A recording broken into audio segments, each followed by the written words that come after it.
Hi hello welcome to Vijay sir. ఈరోజు మనం నేర్చుకోబోయే పాఠ్యాంశం వచ్చేసి హిందీ 7th క్లాస్ సెమిస్టర్ 1లో ఉన్న రెడీనెస్ ప్రోగ్రామ్ డే 2 అయితే నేర్చుకున్నాం. ఎస్టర్డే మనం ఏం నేర్చుకున్నాం? మనము డే 1 అయితే నేర్చుకున్నాం. డే 1లో మనం ఏం నేర్చుకున్నాం? హోలీ అనే పాఠ్యాంశం గురించి నేర్చుకున్నాం. ఒక్కసారి హోలీ అనే ఈరోజు మనం డే 2 నేర్చుకున్నాం కదా, ఒక్కసారి డే 1లో ఉన్న పాఠ్యాంశాన్ని అయితే మనం ఒకసారి రివైజ్ చేద్దాం. హోలీ నేనేం నేర్చుకున్నాం? కలర్ఫుల్ హోలీ గురించి నేర్చుకున్నాం.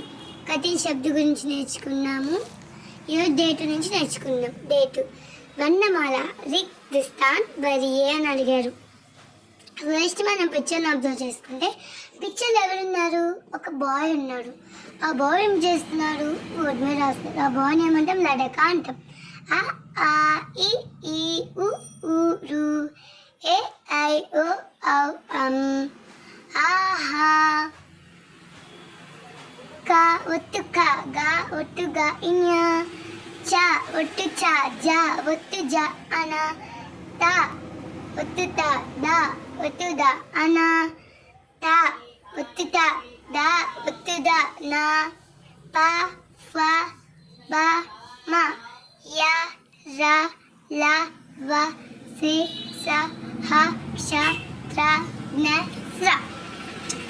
ఆ నుంచి అమహ వరకు ఉండే అక్షరాలను అచ్చులు అని అయితే అంటాము. మరియు కా నుండి హా వరకు ఉండే అక్షరాలను హల్లులు అంటాము.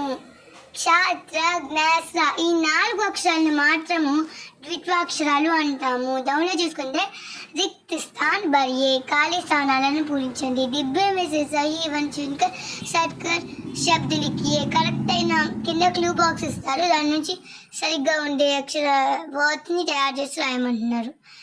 ఇక్కడ ఫస్ట్ వర్డ్ చూసుకుంటే కా డాష్ కా కనక్. మనం ఎస్టర్డే నేర్చుకున్నాం కనక్ అంటే గోల్డ్ అని. అలా ఏ సెట్ అవుతుందో చూసుకొని రాయడమే. కా నా సెట్ అవుతుంది కాబట్టి నా రాయడం.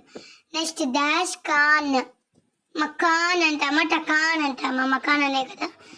తితలి టీ డాష్ లి అంటారు. తితలి అని మనము 6వ తరగతిలో కూడా నేర్చేసుకున్నాం కదా. తితలి అంటే లెసన్ కూడా ఉంది. మాయు డాష్ రా. పేడ్ చప్పల్. అలా ఏ సూటబుల్ అయితే చూసుకుని రాయడమే. ఇమలి సూరజ్ ఔకలి ఆనంద్.